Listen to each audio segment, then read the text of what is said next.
Өнөөдөр Богдхааны ордон музейн хаан туйлсын өргөөнд хүрэл алтан түшгэх эсрэг туйлыг домогт сэлхрийн удмын 9 дэх үеийн туйлж авир мэдийн балданд орж хайллаа. Туйлыг зөвхөн өвлийн сард хайлдаг бөгөөд өнөөдөр хайлсан хүрэл алтан түш туйл нь энэ өвлийн хамгийн сүүлчийн буюу 3 дахь туйл болж байна. За 2009 онд дэлхийн хүндрэлтний соёлын өв гэж албан ёсоор бүртгэгдсэн туйлыг Монгол улс хууль ёсны эзэмшигч нь гэж явдаг.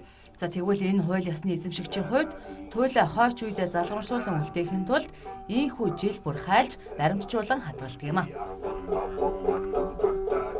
За бид нар бол энэ хаан Богдхааны ордонг бол зориуд сонгож авсан.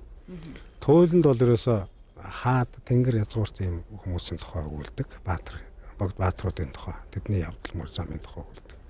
Ийм баамд ингэж язгуур ийм байсан юм а гэдэг үлдээх ёстой гэсэн үгнээс бид 4 жил 5 жилийн туршинд хаан туйлсын өргөө гэж байгуулад эндээ ийм туйл хайлж байна. Одоо үндсэндээ бол 14 туйлыг бүртгэн баримтжуулаад бүрэн гэхээр нь хайлуулад ингээд архивлаад хадгалж байгаа.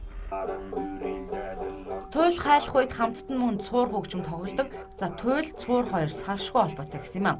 За цуур хөгжмийг сар шинийн баярын өдрөөс эхлэн шинийн 15 хүртэл гэртээ тоглож гэрийн жавраа өргөж эр хойныхоо гай барцыг үргээдэг байна.